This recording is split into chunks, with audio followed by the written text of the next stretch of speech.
band polarity. So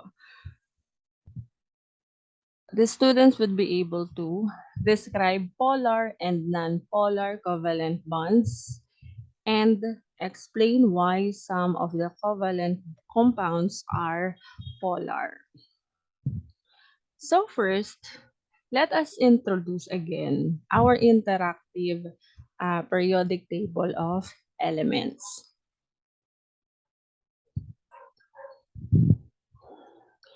Okay, so we are in our interactive periodic table. So again, as you can see, as discussed in our previous lessons, we have 118 total elements in our periodic table. Also, we have here metals, wherein if we click this, so those are the metals. We have different kinds of metal, the alkali, alkaline, transition, post-transition, metalloids, lanthanides, and actinides. We also have here non-metals, includes nonmetals, halogens, and noble gases. So for the states, we have the gases, the liquids, the solids, and still unknown. For the groups, so we have, if we click the group number above, you will see the column, which represents group 1, 2, and so on until group 18. All right. And also, we have the periods. So for the periods, we have 7 periods. That is the horizontal portion of the periodic table.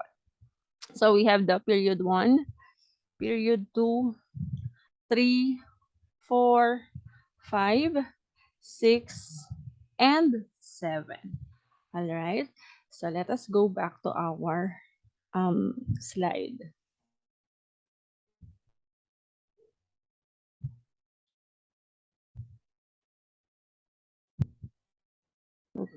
Okay. So now we have here, how do we find the number of protons, neutrons, and electrons in an element by using the periodic table? So we have an example here, the carbon. So this one is the element carbon. So we have the symbol C. The atomic number of carbon is 6, meaning siya yung pang-anim sa ating periodic table. And also, the atomic number represents how many protons are in an atom. So the atomic number represents the protons and also the electrons. Okay, so if the atomic number of carbon is 6, therefore its proton is 6 and its electron is also 6. Next, we have its symbol C. And we have the atomic mass. Atomic mass is also present in our periodic table. Okay, so the atomic mass is the sum of proton and neutron. All right. So if the atomic mass is the sum of proton and neutron, therefore, in finding the neutron of our element, you need to subtract the proton from the atomic mass. So the atomic mass of carbon is 12. Then you need to subtract the number of proton of the carbon, which is 6. So meaning 12 minus 6 is 6. So 6 is the number of neutrons. All right. So let us move with our next slide. Okay. So we have here the charges of an atom. So protons have a positive charge. Okay, so that is a positive charge. Electrons have a negative charge.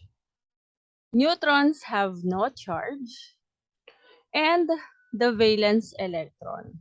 That is an electron in the outer shell associated with an atom and that participate in the formation of a chemical bond if the outer shell is not closed. So meaning po, if we have the valence electron, they are the ones or they are the electrons that are located in the outermost shell of an atom. And they are the electrons that are used in bonding.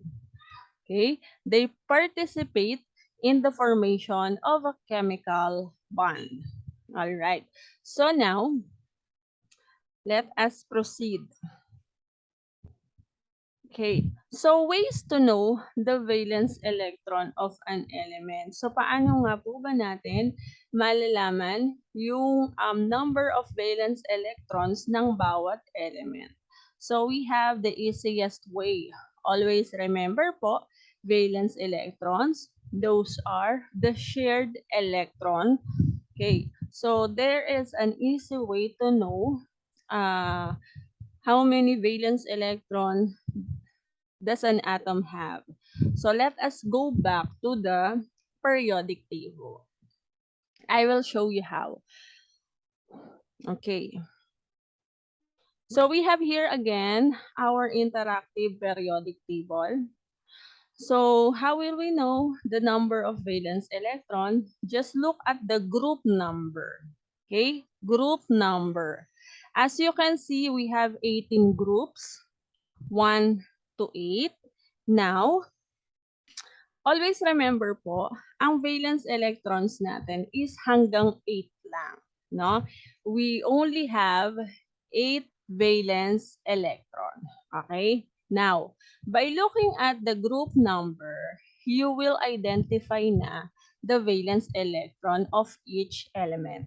So if the elements are in group 1, so they have 1 valence electron. Okay? If they are in the group 2, they have 2 valence electron. 3, 4, 5, 6, 7, 8.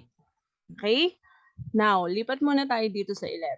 So, 11 po, ibig sabihin you will get the last one. So, this is, again, group 1. No? So, that has 1 valence electron. 12 is 2. 3 or 13 is 3, 14 is 4, 15 is 5, 16 is 6, 17 is 7, 18 is 8. All right, 8 valence electrons. Now, how about this po, ma'am, the 9 and 10? Okay, so for groups 9, they have 1 valence electron and number 10 has 2 valence electron. All right, always remember that, their valence electron is about or connected to their group number. So let us uh, see how many valence electrons are there in each group. So let us click group 1. So these are the elements or the list of elements that has 1 valence electron. So for number 2, 2 valence, 3 valence, 4 valence, 5 valence, 6 valence, 7 valence electrons, and 8 valence electrons. Next, for number 9, that is 1 valence electron. Number 10, it has 2 valence electron. Paano po naging isa at paano po naging dalawa? So, ang sabi kasi natin, 8 po ang total ng valence electron natin. So, ilan po yung sobra pag nandun tayo sa group 9? Isa lang po. So, that is the number of valence electron. 1. Pagdating kay 10, ang ilan ang sobra natin? So, 2. So, ang bilang ng valence electron for group 10 is 2. Alright? So, for 11, get the last digit. So there would be 1 valence for this group, 2 valence, 3 valence electron, 4 valence electron, 5 valence, 6 valence electron, 7 valence electrons, and 8 valence electrons. So though that is the way, the easiest way to know uh, how many valence electrons are there in our elements. Okay, going back to our slide. Okay, so I will be showing you a video about the covalent bonding, the polar covalent bonding.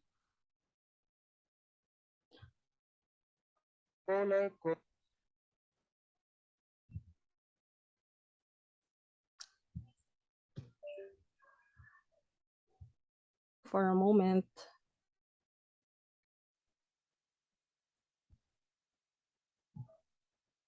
Polar covalent bonding. The molecule hydrogen chloride is formed by sharing a pair of electrons between a hydrogen atom and a chlorine atom.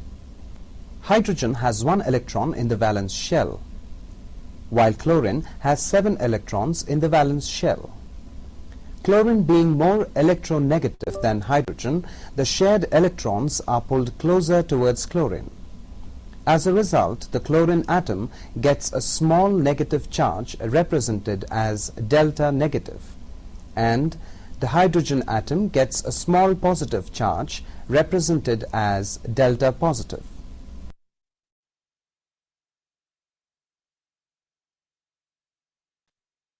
So according to the video that we have watched earlier, so the rule is called the octet rule.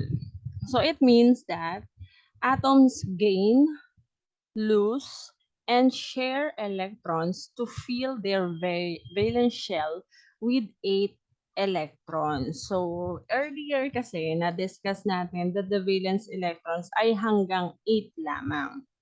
Now, paano ang nangyayari dun sa mga elements na kulang yung kanilang valence electron but they need to have or they need to bond with other elements. So we have here the transferring of electrons. So for example, we have here the atom 1. So atom 1 has a valence electron, which means isa lang yung kanyang valence electron sa outermost shell.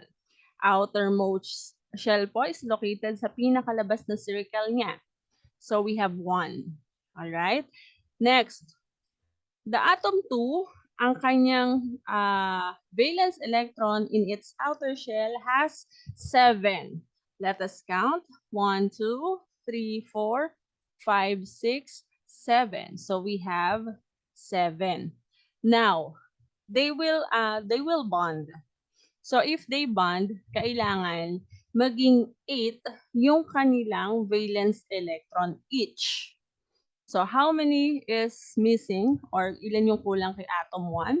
So kailangan pa niya ng 7. Okay?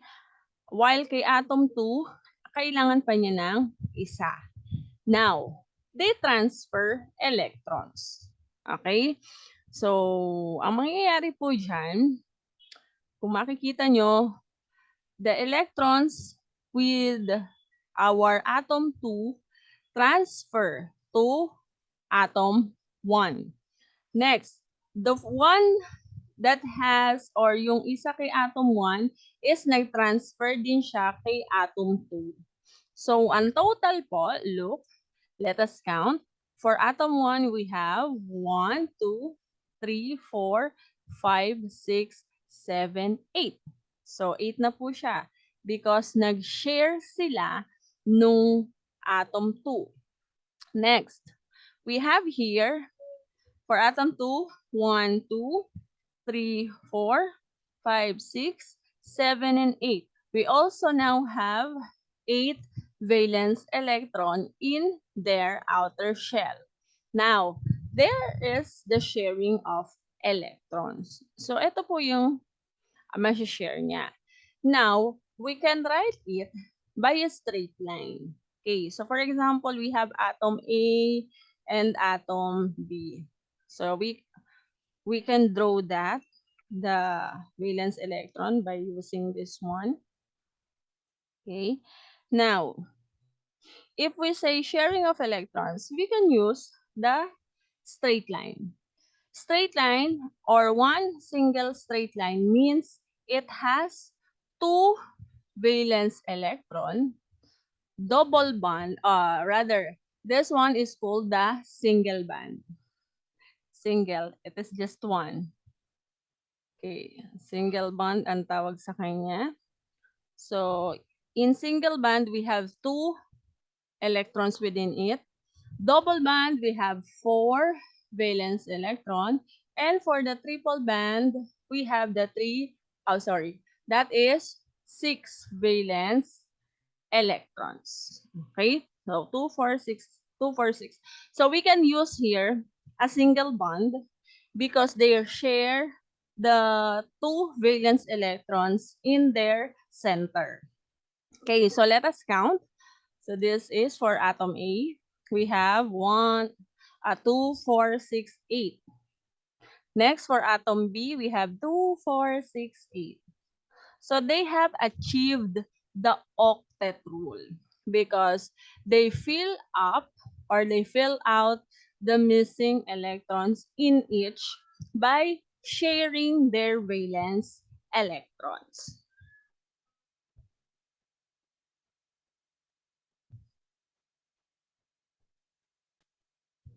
All right. Now we have the so-called compound. The covalent compound is a compound in which atoms are held together with covalent bonds. So we have the bonds here. Covalent bonds are chemical bonds between atoms of nonmetals that share valence electrons. Again, if we say valence electrons, those are the electrons being shared. All right? Being shared, and they are located on the outermost shell. Okay, so we have here the polar covalent bonds. Electrons are not shared equally between the two atoms. And the nonpolar covalent bonds, we have the electrons are shared equally. Okay, if we say polar covalent bonds, the electrons are not shared equally, while nonpolar, the electrons are shared equally. We have here in our table the Pauling scale of electronegativity. This is the easiest way of knowing what type of covalent bonds are there between two atoms or two elements. Okay, so for polar covalent bonds, if their difference, no? If their difference fall between 0 to 0.4, again, the difference. So you need to subtract the electronegativity of the elements involved or the atoms involved. Where will we find, or where can we find the electronegativity of these elements? We can see it in our periodic table. So for polar covalent bonds, if their difference fall between 0.4 to 1.7. Next, for ionic bond, if the difference is greater than 1.7. Okay, so now let us have an example. Okay, so let us have an example. For example, we have the element oxygen and nitrogen. Okay, now look at the periodic table. Get the electronegativity of oxygen. So the electronegativity of oxygen is 3.44. Next, for nitrogen, we have 3.04. Okay, subtract the 2. So the answer is 0.4. All right. So that would be nonpolar or polar covalent bond because it falls zero point 0 and zero point 0. Next, let us have another example.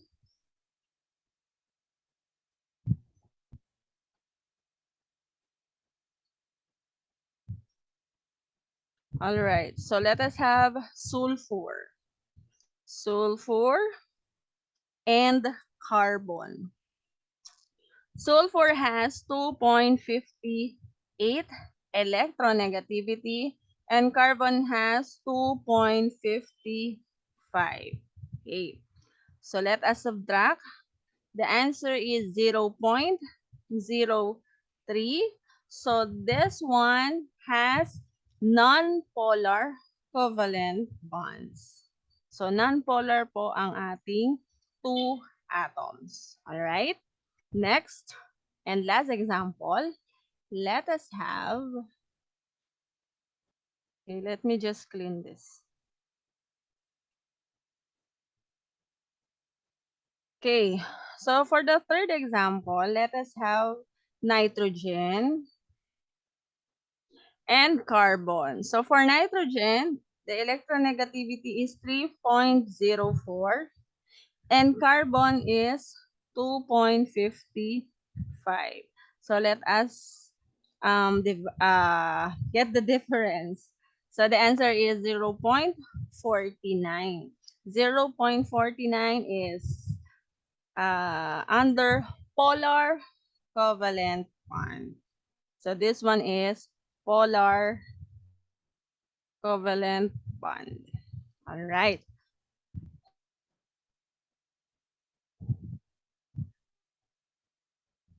So let us move to our next slide. Now we have here the electronic configuration. So electron configuration also called the electronic structure or electron configuration, the arrangement of electrons in orbital around an atomic nucleus. So I know you are familiar of SPDF, the sharp, principal, diffuse, and fundamental. Okay, so if you see this SPDF, it pertains to the electron configuration of elements. Okay, so we have here the sequence of electron configuration. So, the electrons, ayan po. So, kailangan nyo lang po sundan yung flow niyan. And then each shells has its maximum number of electrons. So if you are using S, the S shell can only hold up to 2 electrons. The P shells or the P shell can only hold 6 electrons. The D shell, 10 electrons. And F shell holds 14 electrons. Now, you will need here the atomic number of each element. Kasi po, ang kino-compute po dito is the electron. So, ang sabi natin earlier, we will know the number of electrons by looking at the atomic number. Okay, so we have here fluorine, letter F. So for fluorine, its atomic number is 9. 5, 9. All right. So for fluorine, we have the atomic number 9. Okay, now, paano po ginagawa itong ating electron configuration? So you need to follow the steps. So the first one is 1s. So ilan po yung electrons that hold the S shell? 2. Next po natin is 2s. 2s. How many electrons for S? We only have 2. Next, 2p. 2p. How many electrons po ang nag-hold kay letter P? 6. Pero, we just need 5. Kasi po, 9 lang siya. Pwede po nating bawasan itong mga electrons na ito para makuha yung total ng atomic number, but hindi natin po pwede siyang dagdagan. For example, 6 lang ang kanyang electrons sa p shell. Yun na yung maximum niya. Hindi natin kailangan lagyan ng isa pa. Halimbawa, gagawin natin 7 or 8. Hindi po pwede yon. Pero pwede natin siyang bawasan. So, we will have 2p5. Now, you need to add the numbers na nasa taas. Yan.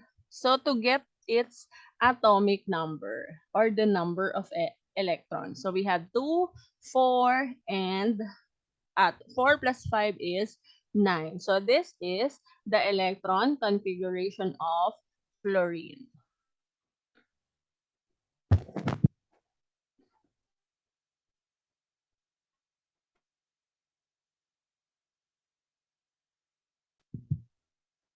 So, we have here examples. We also included here the guide if hindi pa masyadong kabisado. So we will write or we will answer or give the electron configuration of each element. So we have the hydrogen. Hydrogen's atomic number is 1. So it only have 1 electron.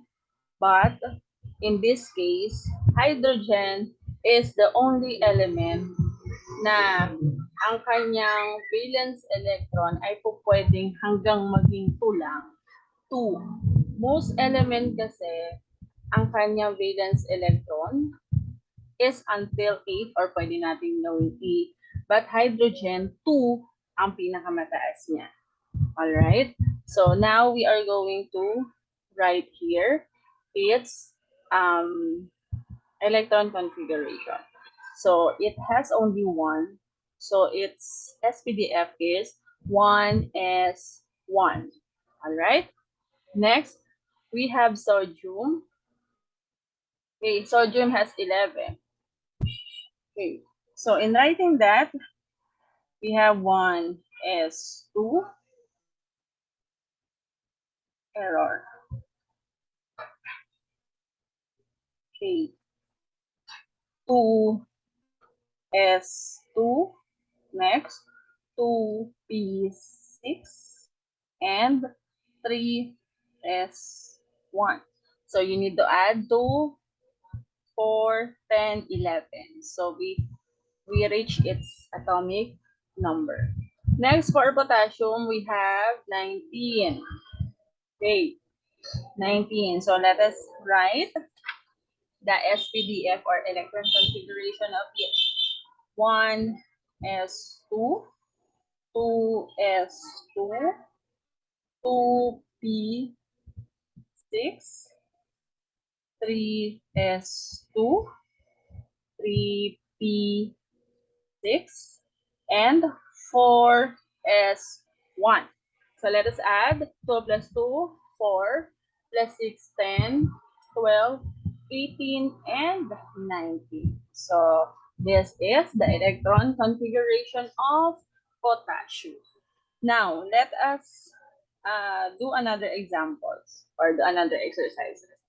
Okay, so this time we have longer electron configuration.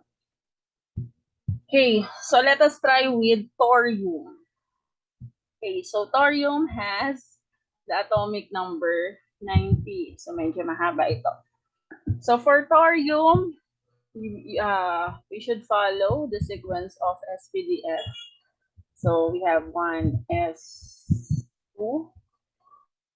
2s2, 2p6, 3s2, 3p6, 4s2, 3d10. Okay, lagyan lang natin sa ilalim. Next, 4p6, 5s2, 4d10. Okay, next, 5p6, 6s2, 4f14, 5d10, 6p6, 7s2, and 5f2. Alright. So if we add the electrons na nandiyan sa ating electron configuration, its total is 90. Alright? Next, we have iodine. So for iodine, we have 53. Okay, this is the atomic number of iodine, 53. Let us start. So we have 1s2, 2s2, 2p6, 3s2, 3p6, 4s2, 3d10, 4p6, 5s2, 4d10, and 5p5. Again, if you add all the electrons in each subshell, its total is 53. Now, let us move with nitrogen. Nitrogen, meron po tayong 7. Okay? So, let us start. That is 1s2, 2s2, and 3, sorry, that is 2p3. Okay, 2, 4, 6, 7. And last, we have again the potassium. Earlier na try na natin to do sa ating before slide. So let us do it again. So for potassium, we have 19 atomic number at 19 din ang kanyang electrons. So let us have 1 S2, 2 S2, 2 P6, 3 S2, 3 P6, and 4 S1. So let us add 2, 4, 10, 12, 18, 19. So that is, those are the electron configurations of the elements thorium, iodine, nitrogen, and potassium.